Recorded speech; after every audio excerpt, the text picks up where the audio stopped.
सत्य वचन, अमर वचन, जीवित वचन, दिव्य वचन, सत्य वचन, अमर वचन, जीवित वचन। साई दा बामा बनी दा बामा बगरे रे सा नी रे सा नी रे सा नी रे सा नी रे सा। दिव्य वचन, सत्य वचन, अमर वचन, जीवित वचन, दिव्य वचन, दिव्य वचन।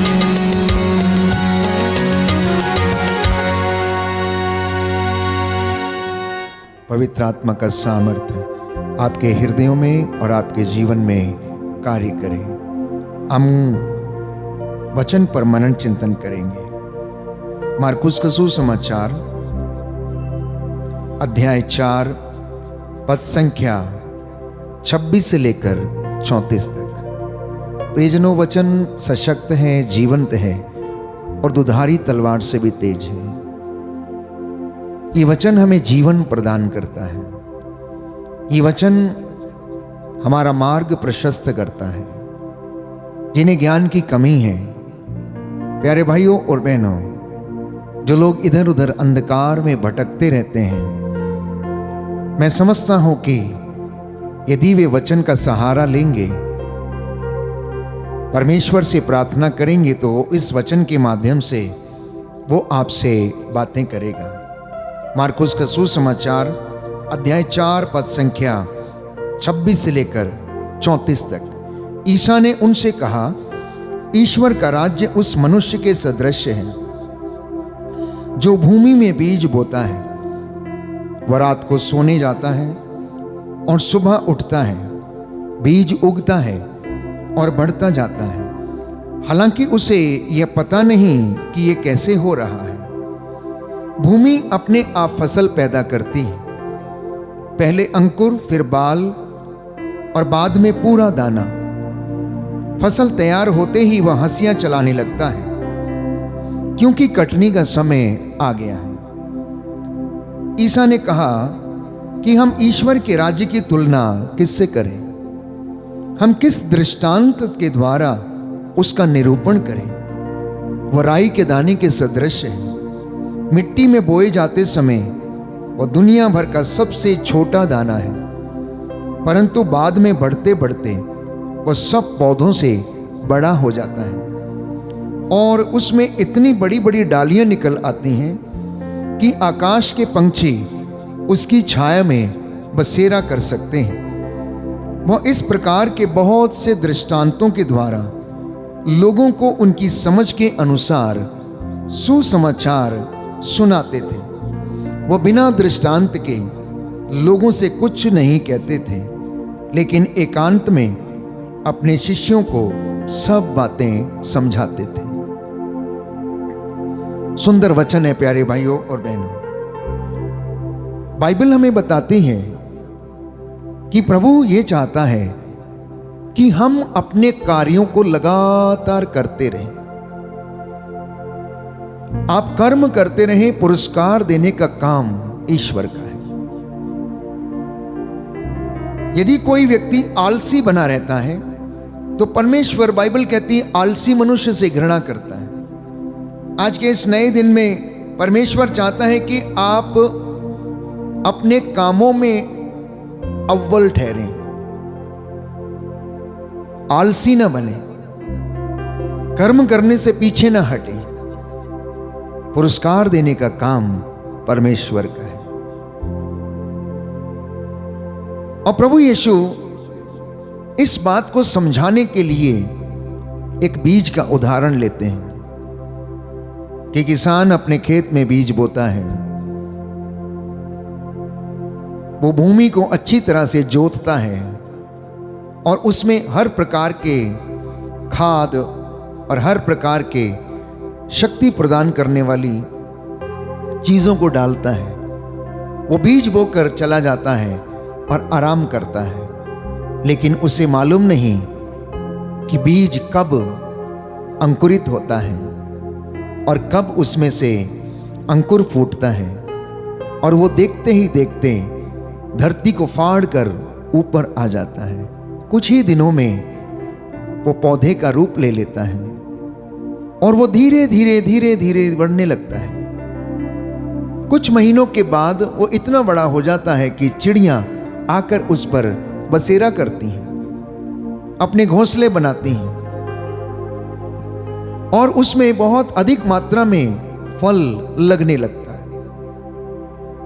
प्रभु यीशु उन्हें स्वर्ग राज्य के विषय में समझाते हैं कि स्वर्ग का राज्य भी इसी तरीके से है। स्वर्ग के राज्य की शुरुआत बहुत छोटी चीज से होती है। कोई व्यक्ति जाता है, किसी व्यक्ति से मिलता है, यीशु के नाम पर उसे ब्लेस कर देता है, परमेश्वर का वचन उसे स्पर्श कर जाता है, छू लेता है और वो व्यक्ति प्यारे भाइयों और बहनों अपने जीवन में अंगीकार करने लगता है और धीरे धीरे देखते ही देखते वहां परमेश्वर की उपस्थिति इस व्यक्ति के माध्यम से होती है और वो धीरे धीरे बढ़ने लगता है। ईश्वर के राज्य की शुरुआत इसी तरह से होती है। ये परमेश्वर आज हमें समझाना चाहता है प्यारे भाइयों और बहनों। इसलिए जब हम ईश्वर के राज्य की बात करते हैं तो स्वर्ग का राज्य उस व्यक्ति के समान है जो अपने खेत में बीज बोता है। इतना ही नहीं, और कई उदाहरणों से यीशु मसीह ने स्वर्ग के राज्य की तुलना की और स्वर्ग राज्य का अर्थ समझाया और लोगों को बताने का प्रयास किया कि स्वर्ग का राज्य है क्या चीज। स्वर्ग का राज्य आध्यात्मिक वास्तविकता है, आध्यात्मिक वास्तविकता। Kingdom of God is a spiritual reality. जो बातें प्यारे भाइयों और बहनों यहां पर हमारे संसार में इस धरती पर होती हैं और जो भौतिक चीजें हैं, मटीरियलिस्टिक वर्ल्ड है, उसी तरह से एक स्पिरिचुअल वर्ल्ड है जिसके विषय में बाइबल हमें समझाती है, जिसकी हम आशा करते हैं कि दूसरे जीवन में हम उस राज्य में प्रवेश करेंगे, अनंत काल वाले जीवन में प्रवेश करेंगे और वहां पर ना तो कभी रात होगी और ना कभी अंधेरा होगा, ना ही कोई बुराई। वहां हमेशा हमेशा के लिए उजाला रहेगा। वहां इतनी पवित्रता है प्यारे भाइयों और बहनों, जैसे कि सोने में पवित्रता होती है। सोने को गला गला कर उसको निखारा जाता है। उसी तरीके से हमारी इस दुनिया में इंसान अपने दुखों कष्टों को सहन करके जब वो विश्वास में परमेश्वर के साथ जीता है और इन विषम परिस्थितियों में भी परमेश्वर के साथ जुड़ा रहता है और इस दुनिया से चला जाता है, अपनी आत्मा को तैयार करता है, अपनी आत्मा के लिए वो चीज़ों को एकत्र करता है, आत्मा को बचाने के लिए वो कार्य करता है, उसे परमेश्वर के घर में स्थान मिलता है, जगह मिलती है। इसलिए प्यारे भाइयों और बहनों, जब भी हम इन वचनों को सुनते हैं तो ये वचन हमारा मार्गदर्शन करते हैं। प्रभु यीशु मेरे और आपके लिए स्वर्ग का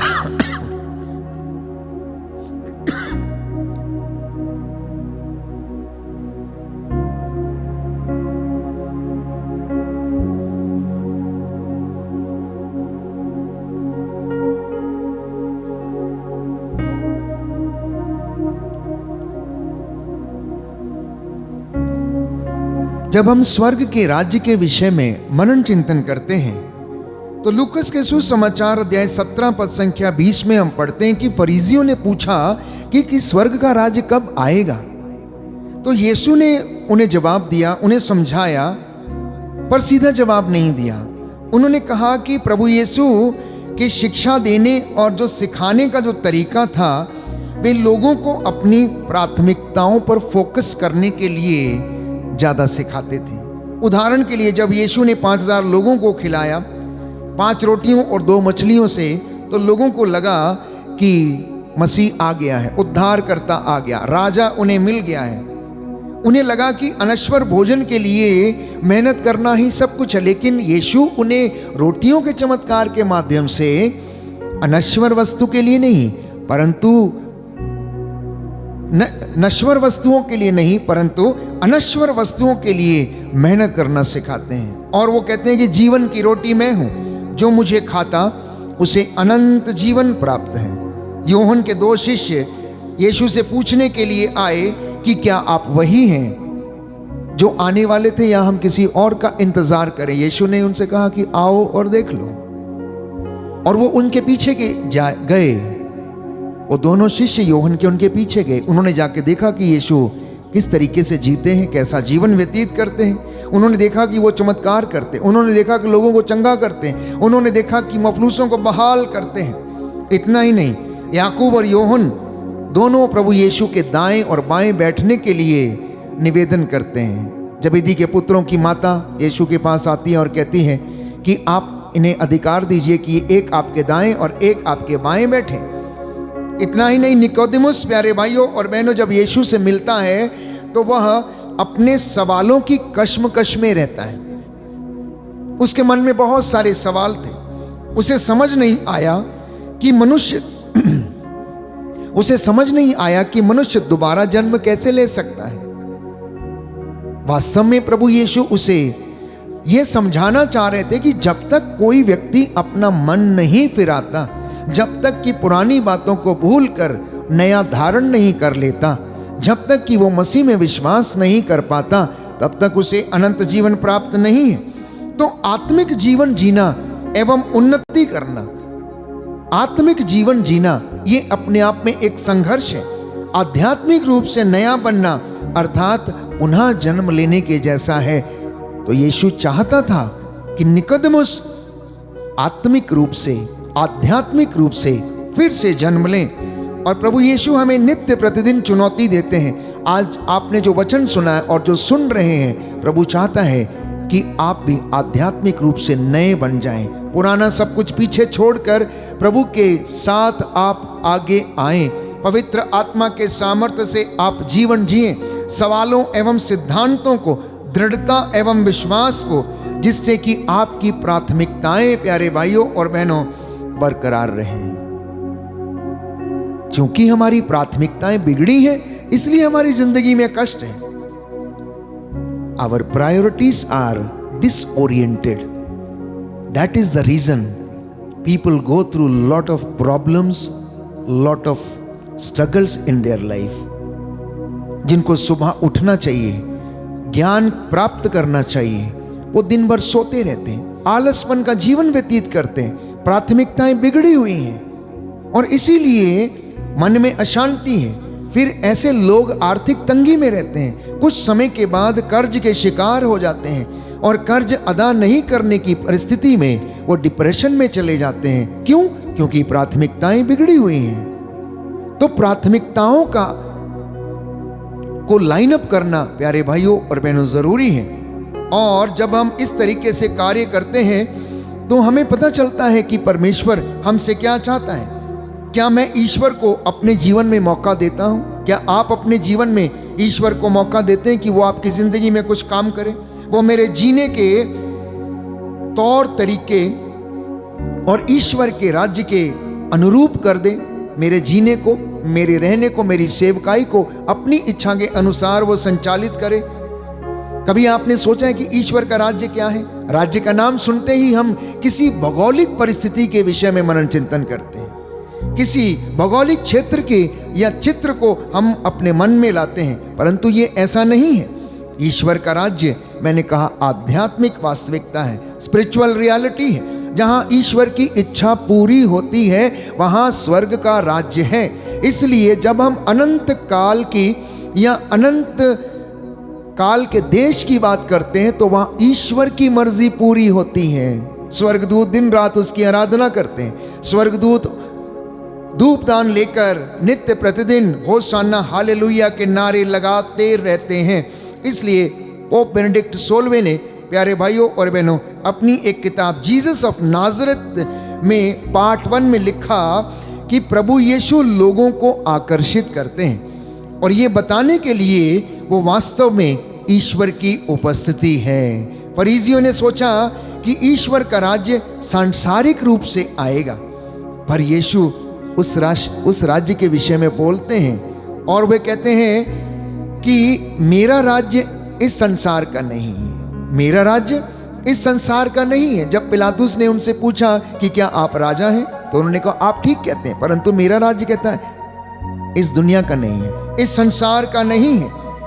तो उस राज्य को वो सबसे पहले प्यारे भाइयों और बहनों मनुष्यों के बीच दर्शाना चाहते थे, इसलिए उन्होंने राजा बनकर इस दुनिया में प्रवेश किया। कैसा? आध्यात्मिक राजा, जो दुनिया को स्वर्ग की ओर आकर्षित कर सके, उनको स्वर्ग की ओर अग्रसर कर सके।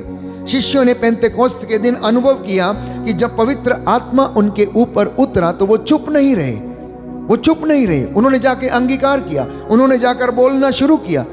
उन्होंने जो देखा था, जो सुना, जो अनुभव किया था, उसे उन लोगों को बताना के लिए उन्होंने उनको शुरू किया।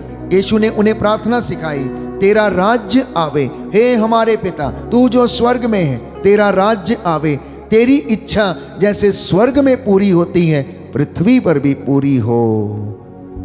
तो स्वर्ग का राज्य क्या है?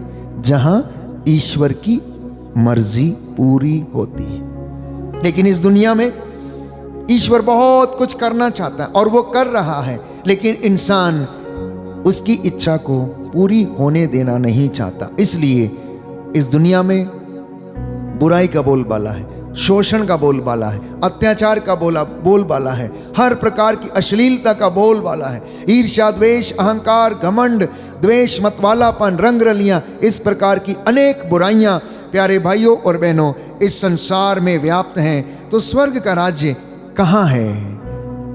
स्वर्ग का राज्य है कहाँ? प्यारे भाइयों और बहनों, वो आपके बीच में है। स्वर्ग का राज्य आपके बीच में है। स्वर्ग का राज्य यीशु मसीह में निहित है।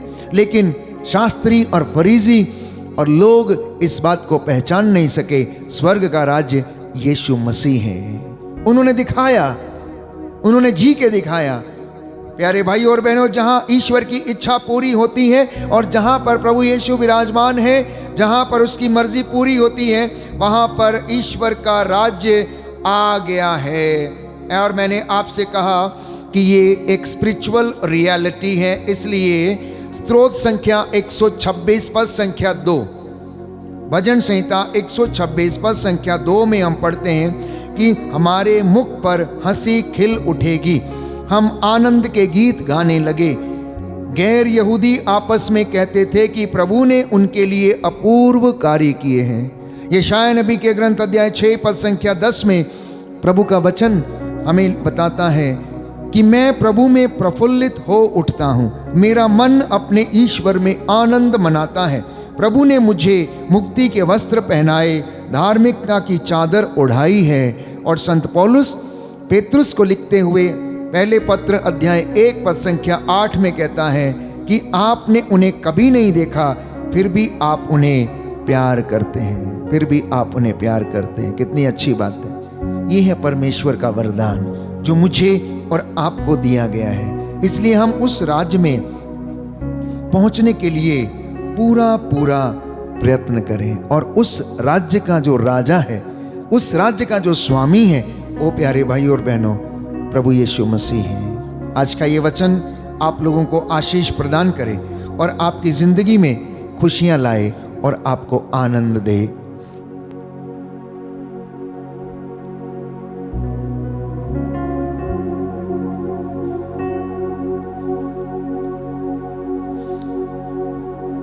आराधना करें। हमने वचन सुना है, हम सिताइश करें। तेरी स्तुति मैं करूं, आराधना मैं करूं पूरे मन से, पूरे हृदय से, पूरी सच्चाई से, आत्मा और हृदय की सच्चाई से। और तत्पश्चात प्रभु का आशीर्वाद ग्रहण करके आज हम पूरे दिन में इस कलाम के अनुसार अपने जीवन को जीने का प्रयास करें। हम उस वचन को अपनी जिंदगी में आत्मसात करने की पूरी कोशिश करें।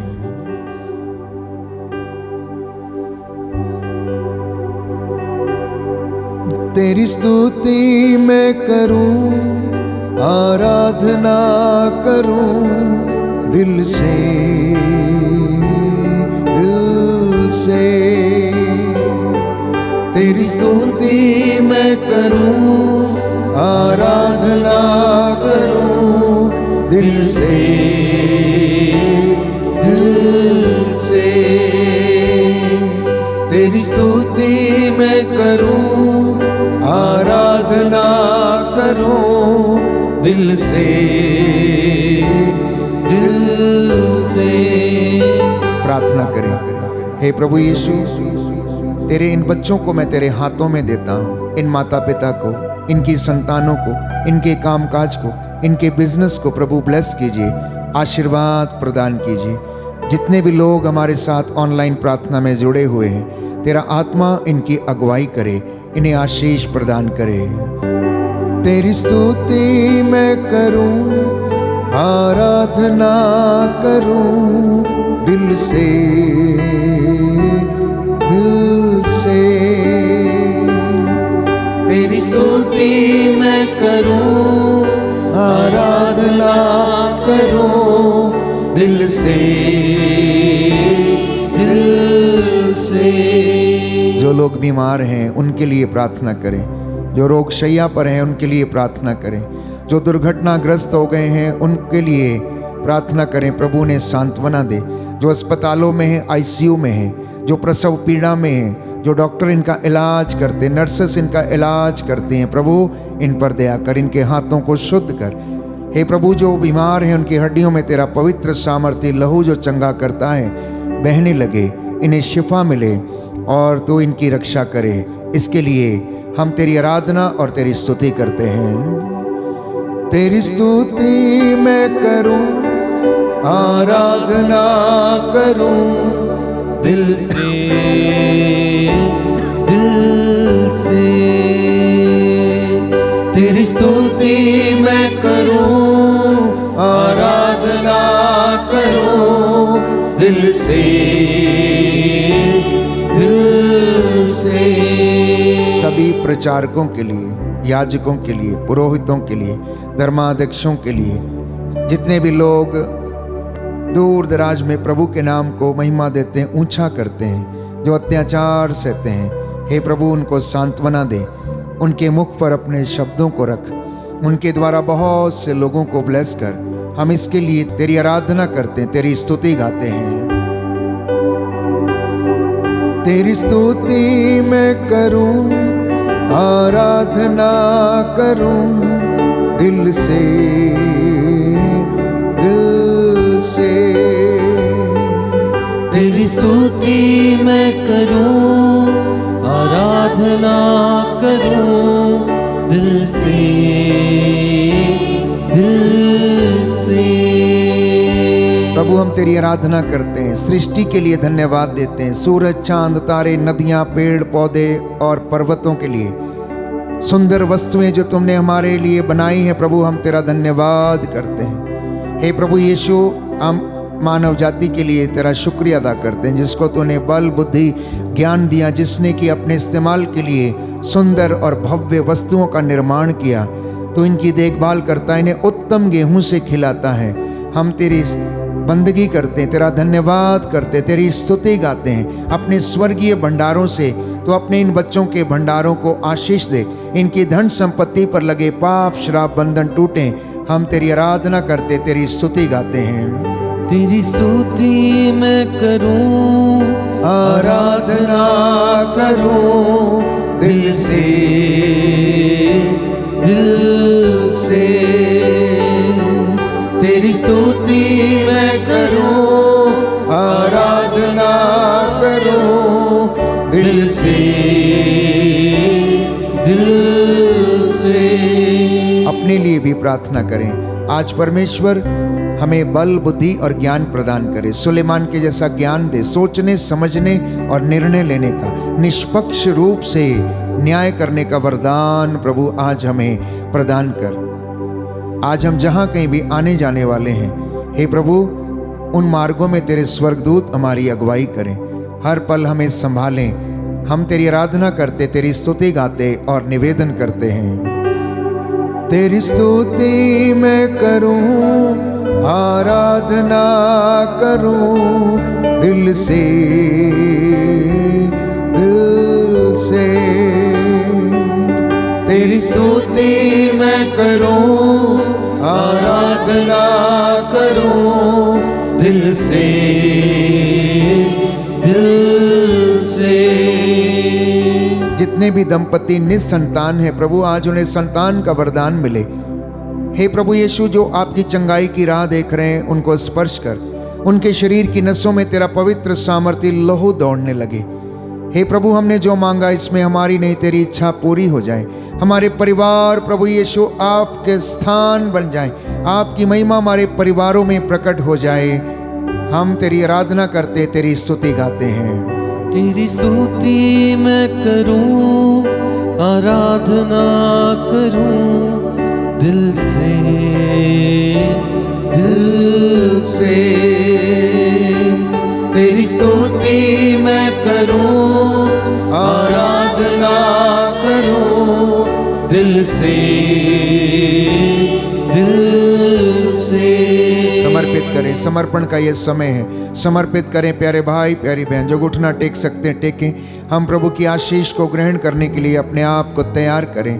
आज के पूरे दिन में प्रभु आपको ब्लेस करे, रूह का ताज़ा अभिषेक और मसा प्रदान करे, आपके दुखों को हल्का करे, आपको शांति प्रदान करे।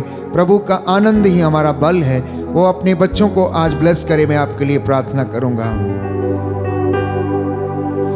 दया करने वाले, चंगा करने वाले यीशु राजा, अपने इन बच्चों पर दया कर जिन्होंने प्रातः की इस वंदना में भाग लिया है। तू दयावान, तू दया का सागर, दया करने वाला है, चंगा करने वाला प्रभु है। तेरे पवित्र सामर्थी वचन आज इनके जीवन में महिमा पाए।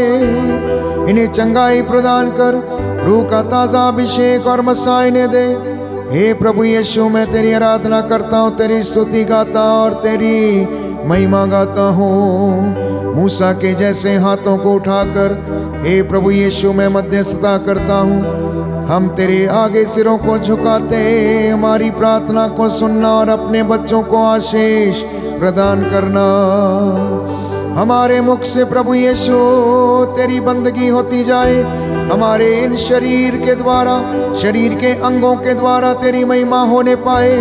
हमारे अंग प्रभु तेरी महिमा के साधन बन जाए। हमें आशीष प्रदान कर। हमारी कलीसिया को ब्लेस कीजिए, हमारे सभी कामकाज को आशीष दीजिए। हमारी बैंड फॉर जीसस टीम और सेवकाई को ब्लेस कर। जितने भी पुरोहित गण प्रचारक है प्रभु यीशु तेरी महिमा गाते, तेरे नाम को ऊंचा करते हैं, उन पर तेरा आशीर्वाद ठहरे। उन पर दया करने की कृपा कर। जो बंदी गृह में है प्रभु उनकी रिहाई का इंतजाम कीजिए। अपने स्वर्गीय भंडारों से हमारे भंडारों को आशीष दे, ब्लेस कर। हमारी हड्डियों को सुरक्षित रखने की कृपा कर। हे प्रभु यीशु, हम तेरी आराधना करते और तेरी महिमा गाते हैं। मेरी प्रार्थना को सुन लीजिए, उद्धार करता यीशु प्रभु के द्वारा।